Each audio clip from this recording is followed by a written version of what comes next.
Le dysfonctionnement érectile, un sujet tabou pour beaucoup d'hommes. On voit ça tout de suite avec mes invités.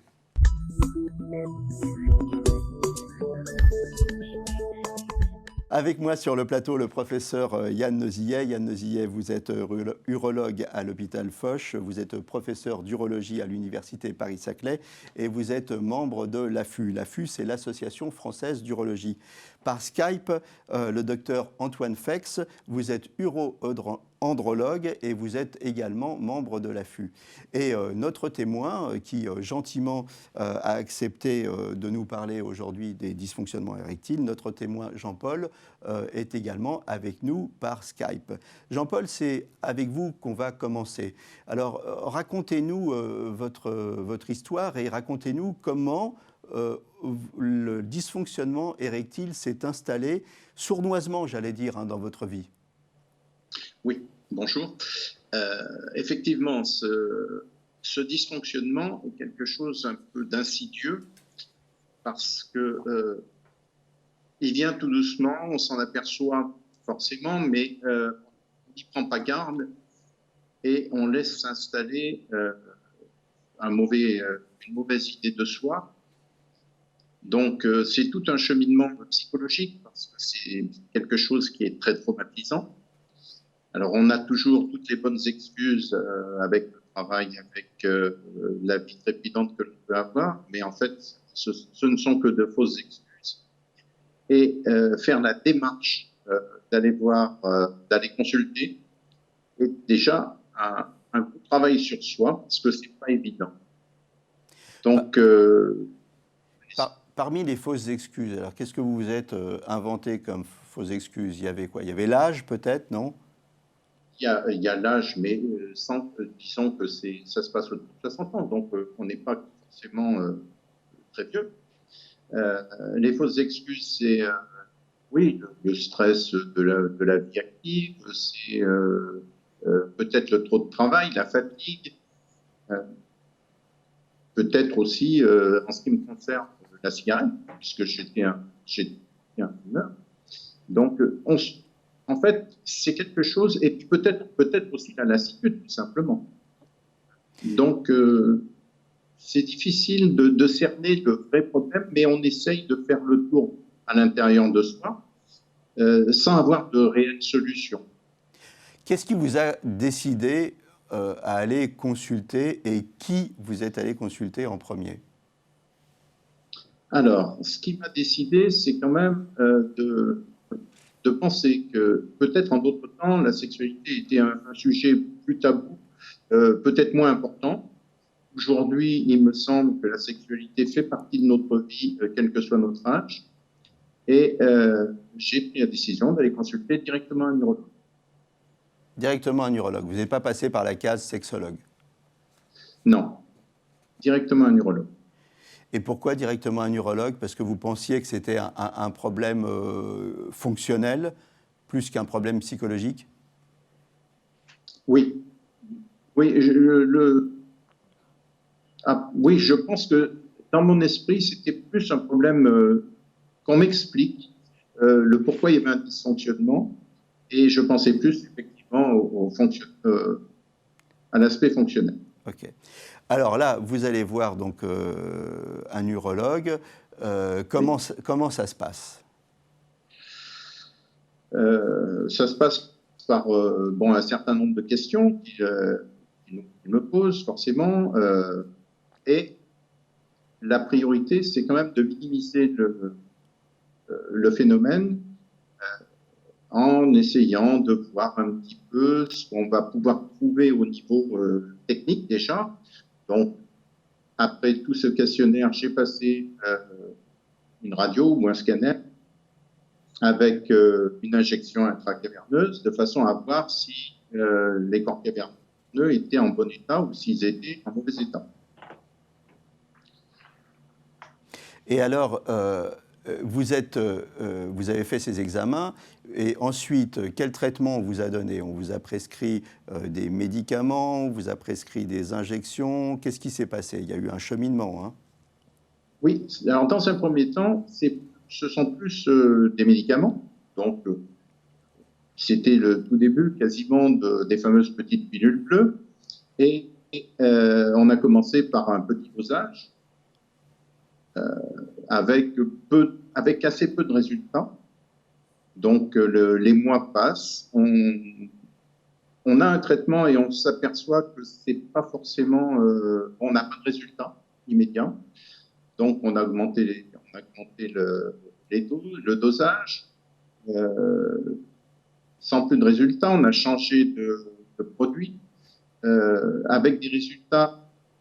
Je ne dis pas qu'ils étaient nuls, mais disons que c'était des résultats qui ne me convenaient pas, dans la mesure où cette prise de médicaments ne se faisait, aujourd'hui je ne sais pas si ça a changé, la prise de médicaments ne se faisait que, je dirais, sur commande. Donc ces médicaments enlevaient, je dirais, toute la spontanéité et il fallait prévoir. Alors, en ce qui me concerne, il y avait deux choses qui me déplaisaient. La première, c'est qu'il fallait prévoir une action, donc ce n'est pas très sensuel, disons. Et la deuxième action, à l'époque, était aussi le coût, parce que le coût était quand même très élevé, et entre guillemets, il fallait que ça réussisse à chaque fois, parce que ça représentait un budget. Et est-ce qu'il y avait des effets secondaires? Est-ce que vous aviez mal à la tête? Est-ce que vous avez des choses comme ça? Oui, absolument. Donc, Oui. pour moi, voilà, j'avais l'impression d'avoir les yeux un peu injectés de sang, un mal de tête, j'avais l'impression d'avoir de la fièvre, ce qui, en fait, a annihilé un petit peu tous les bénéfices mécaniques, étaient supprimés par tout cet aspect qui entourait cette prise de cachet. Et j'avoue que ça ne donnait pas satisfaction. Après, vous êtes passé aux injections, hein, c'est ça? Oui. Je suis passé aux injections. Là aussi, il n'y a pas la spontanéité puisqu'il faut quand même se faire une piqûre. Là aussi, on rencontre un problème de coût élevé avec de bons résultats dans un premier temps et puis qui, au fil des mois et de 2 ou 3 années, les résultats se sont estompés. Alors, les injections, beaucoup d'hommes se posent la question, les injections, d'abord, combien de temps avant la relation sexuelle il faut les faire, et puis est-ce que ça fait mal? Alors, combien de temps? Je dirais que c'est assez rapide. Disons que entre 10 minutes et 20 minutes, on a les effets de l'injection. Par contre, c'est pas douloureux. Voilà. C'est une appréhension, mais une fois que cette appréhension est passée, c'est absolument pas douloureux. Mais alors, que ce soit donc le problème des pilules ou le problème des injections, le problème, outre le coût hein, que vous avez mentionné, qui n'est pas négligeable malgré tout, c'est le problème de la spontanéité. Il n'y a pas de magie hein, dans l'acte, c'est ce que vous nous dites. Et donc, ça vous a amené à la solution dont on parle aujourd'hui. Alors, comment vous avez connu cette solution? Racontez-nous un petit peu le cheminement. Mon cheminement est très simple parce que auparavant, j'ai vu deux urologues en qui j'avais confiance, puisque je m'étais quand même, je confiais à eux, et je leur ai soumis cette idée, donc, de la prothèse pénienne, et les deux ont été catégoriques je dirais, en m'enlevant mes espoirs. Alors, m'enlever mes espoirs avec des discours qui, aujourd'hui, avec le recul, je trouve qu'ils sont psychologiquement sont pas très bons, à savoir que pour eux, la prothèse pénienne est une sorte de mutilation, puisqu'on va détruire des corps caverneux et cette intervention étant irréversible, ils vous tiennent le sujet en disant que si ça ne marche pas, là, il n'y a plus d'espoir. Ça, c'est le premier argument. Et le deuxième argument, c'est de dire, vous savez, il faut quand même essayer d'attendre parce que les progrès de la technologie font que peut-être que dans ce temps, on aura d'autres molécules, d'autres systèmes qui permettront de retrouver une sexualité convenable. Le temps passant, j'ai cherché sur Internet, je me suis beaucoup renseigné. Il y a quelques vidéos d'opérations en direct qui sont sur la toile. Et il y a peu d'urologues qui pratiquent, enfin, du moins sur Internet, il y en a peu qui pratiquent. Et je suis tombé sur une clinique à Montpellier où donc le docteur Fex. Je l'ai consulté et il a compris mon problème, je dirais, dans les 5 minutes de la consultation. Il a compris mon problème et il m'a proposé donc cette solution, sachant que j'avais déjà bien étudié le problème. Alors, on va revenir en détail après sur les aspects techniques des prothèses avec le docteur Fex. Mais vous, alors aujourd'hui, ça fait plus de 5 ans que vous avez cette prothèse. Alors aujourd'hui, les plus, les moins, est-ce que vous êtes content? Est-ce que vous avez retrouvé une vie sexuelle épanouie, normale? Est-ce que vous avez retrouvé de la confiance en vous? Comment ça se passe aujourd'hui? Aujourd'hui, si on fait la balance des plus et des moins, en ce qui me concerne, je n'ai que des plus. Donc, je n'ai absolument aucun moins.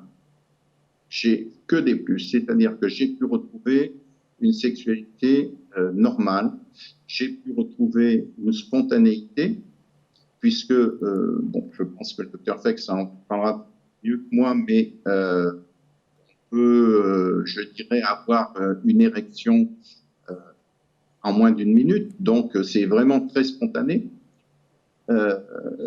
On garde, et ça c'est très important parce que je crois qu'il y a peut-être un sujet qui est mal interprété, on garde la jouissance, on garde le plaisir, et bon, on retrouve confiance en soi, moralement, mentalement.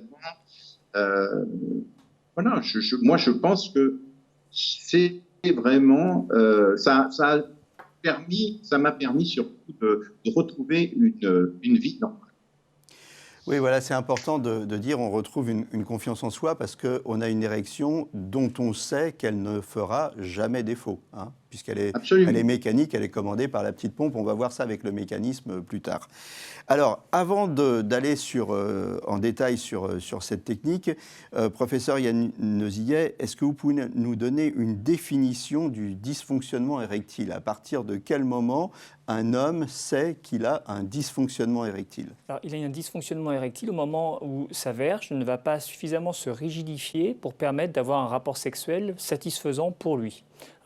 Il n'y a pas de normes en termes de sexualité, ce n'est pas une question de durée du rapport, une question de qualité de l'orgasme, c'est vraiment une question de rigidité de la verge. Or, la rigidité de la verge, elle dépend des vaisseaux, de l'état cardiovasculaire et de l'état des nerfs qui vont déclencher l'érection. Et donc, la santé cardiovasculaire, comme le disait votre invité, est primordiale, c'est-à-dire qu'effectivement, les facteurs de risque de la santé cardiovasculaire et des dysfonctions érectiles sont en grande partie communs. Dysfonctionnement érectile, les hommes ont des pannes parfois. Ça, c'est un dysfonctionnement érectile, c'est quelque chose qui doit nous alerter, ou alors, c'est quelque chose qui peut arriver à tout le monde. Alors, c'est exactement ce que disait votre invité, c'est-à-dire qu'on peut se trouver des excuses, et ce sont des excuses valables. Pour avoir de bonnes érections, il faut qu'il y ait une vasodilatation, c'est-à-dire que le flux sanguin soit augmenté.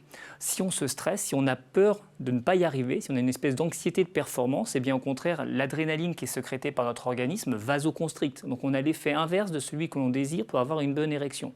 Donc il est très important déjà de comprendre ce mécanisme pour ne pas se rajouter un facteur d'échec supplémentaire qui fait que l'on va rencontrer des difficultés, une panne sexuelle.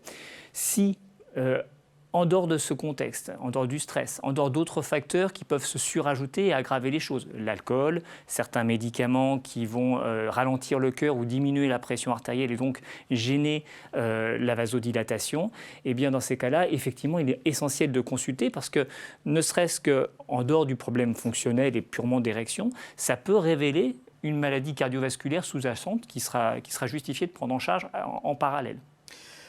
Concernant les autres pathologies qui peuvent révéler un problème médical sous-jacent, alors il y a des pathologies cardiovasculaires, on en a parlé, le diabète, hein, c'est ça, l'hypertension.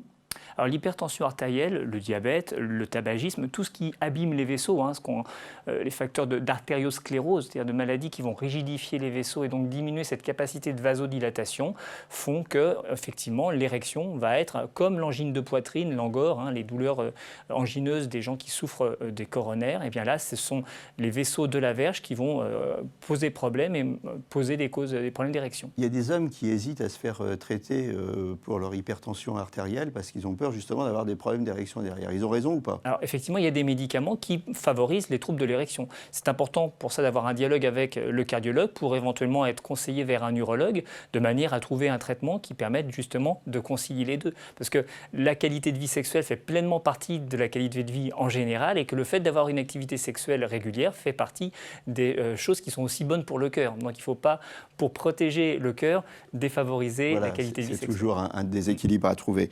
Le tabac, hein. Le tabac, bien sûr, hein, comme pour les coronaires, c'est un facteur de risque commun.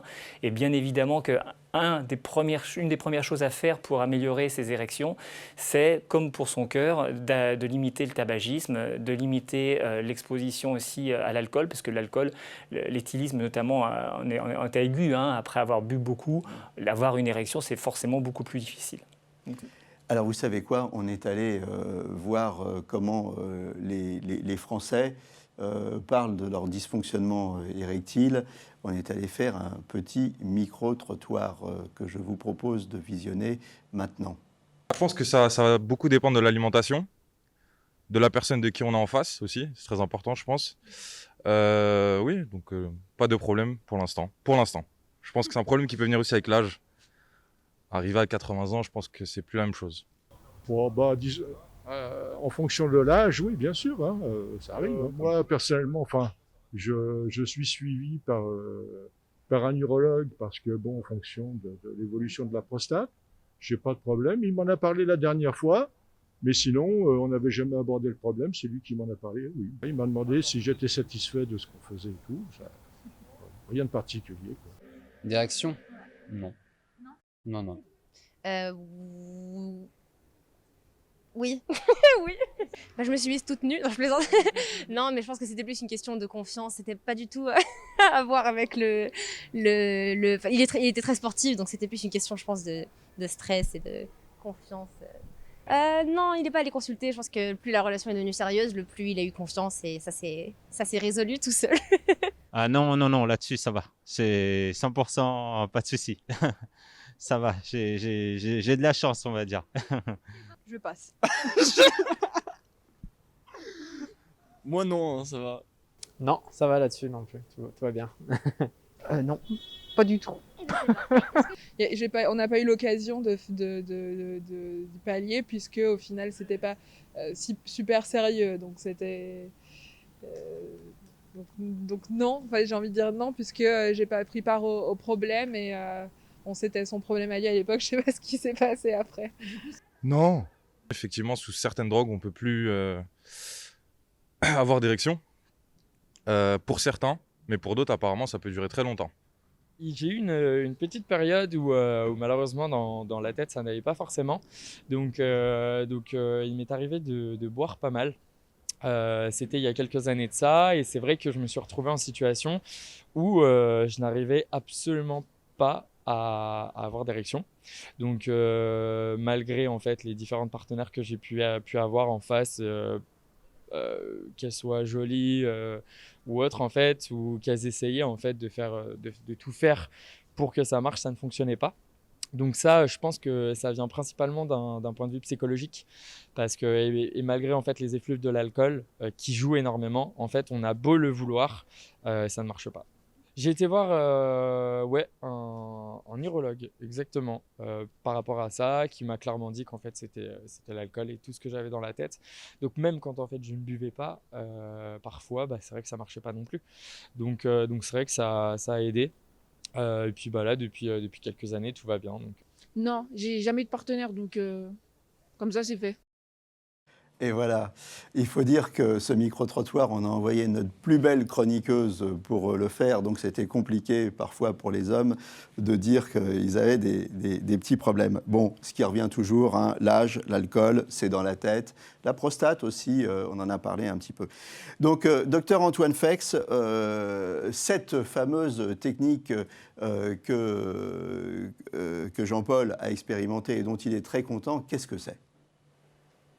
Je crois que ce qu'il faut d'abord comprendre, c'est que cette technique, comme lui avaient expliqué d'ailleurs les urologues qu'il avait vu auparavant, c'est que c'est une solution qui n'est pas une solution de première intention, vous l'avez compris. C'est-à-dire que tous les troubles de l'érection ne bénéficient pas forcément de la mise en place d'un implant pénien. C'est un cheminement, ce sont des troubles de l'érection qui sont résistants au traitement, où les traitements sont mal supportés, où il y a un contingent organique. Hein, dans l'exemple de Jean-Paul, vous avez notamment le tabagisme. Entre parenthèses, nous sommes rentrés dans le mois sans tabac. Hein, c'est marqué sur les paquets de cigarettes. Et ça fait partie, voilà, ça fait partie des causes à souligner. Et quand vous avez finalement plus aucune solution satisfaisante et que vous avez, comme Jean-Paul, des patients qui sont malheureux, qui sont dépressifs, hein, au-delà de cette limite, votre ticket n'est plus valable, comme disait Romain Gary, il y a quand même une solution. Et c'est une solution qui donne dans 85% des cas, donc c'est quand même un pourcentage tout à fait intéressant, une satisfaction sexuelle. Alors bien évidemment, il faut avoir compris que c'est une intervention chirurgicale, on verra tout à l'heure une vidéo qui va l'expliquer, que bien évidemment il va falloir effectivement détruire le tissu caverneux résiduel, mais d'un autre côté il n'est plus efficace, donc c'est pas un problème, puisque de toute façon vous n'avez plus de retour en arrière, mais de toute façon le retour en arrière il était déjà pas bon. Et qu'ensuite, vous allez pouvoir avoir un fonctionnement très important, ce qu'a dit Jean-Paul. Beaucoup de gens pensent qu'avec un implant pénien, on ne peut pas avoir de plaisir, on ne peut pas avoir de satisfaction, on ne peut pas avoir d'éjaculation, on ne peut pas avoir d'orgasme, on ne peut pas donner de plaisir à sa partenaire. Bien sûr que si, tous ces items-là, on peut les remplir. Alors bien évidemment, il y a 15% soit de non-satisfaction, soit de risque de rejet de l'ordre de 1 à 2%. Mais on s'adresse à des patients qui ont déjà tout essayé et qui ont une grande angoisse par rapport à cette situation. Maintenant, sur l'aspect technique, moi je leur montre une petite vidéo, je ne sais pas si vous allez... oui, elle va démarrer, vous allez pouvoir parler sur la vidéo. Donc allez-y, commencez le sujet. Que je ne vois pas parce que mon écran est figé. Elle est partie, mais bon, elle est partie la vidéo. Elle est partie, allez-y. Voilà, donc sur cette vidéo, ça permet d'expliquer aux gens, je pense que c'est mieux que d'aller sur Internet où vous allez voir des vraies vidéos. La chirurgie, c'est pas fait pour les non-chirurgiens, je pense. Par contre, ça permet d'expliquer. Là, on voit la petite incision entre la verge et le scrotum. On voit qu'effectivement, on ouvre les deux corps caverneux. Il y a deux corps caverneux dont parlait le professeur Yann Nezillet. On va dilater de façon à faire de l'espace pour mettre les implants. Ce sont des implants en silicone qui vont pouvoir se gonfler avec du sérum physiologique, donc absolument non toxique. Bien évidemment, une grande crainte, c'est la longueur, la largeur.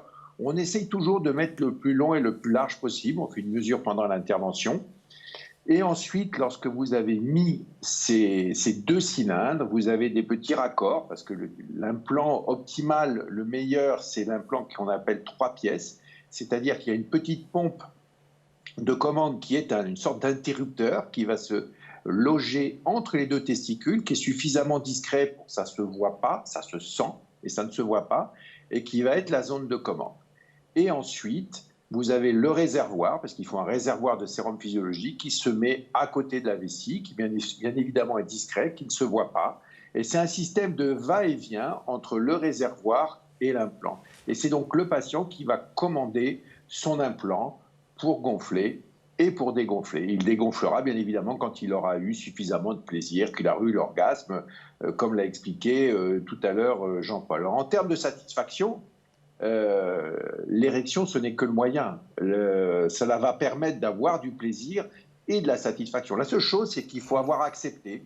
Il faut avoir accepté d'utiliser cette petite pompe pour se mettre en érection. Au début, ce n'est pas forcément facile à accepter, mais une fois qu'on l'a accepté dans les jeux sexuels, parce que la libido, elle est toujours présente, hein, on se sert de cet implant que quand on en a envie, et les statistiques montrent très bien que les hommes s'en servent. Alors c'est très variable, mais quand ils en ont envie, en moyenne, c'est 1 à 2 fois par semaine dans la tranche d'âge de la soixantaine. Ça peut être plus, ça peut être moins. C'est quand on en a envie, de façon à redonner le maximum de spontanéité.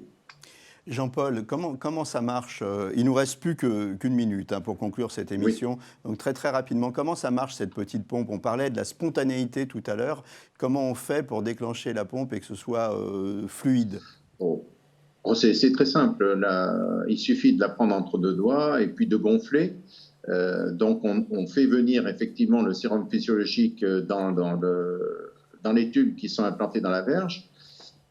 Et ça prend moins d'une minute pour être prêt. Pour avoir cette satisfaction, ça prend moins d'une minute. Voilà, eh bien écoutez, on arrive au terme de cette émission. Merci professeur Yann Nozillet d'être passé sur le plateau. Merci Antoine Fex de nous avoir expliqué cette technique. Merci à vous Jean-Paul d'avoir accepté de témoigner. Merci. Et qu'on se le dise, même en cas de dysfonctionnement érectile grave, c'est pas foutu. Il y a des techniques et il y a des techniques qui vont vous permettre d'avoir une vie sexuelle épanouie et du plaisir pour longtemps. À très bientôt dans un nouveau numéro de Capital Santé et d'ici là, portez-vous bien.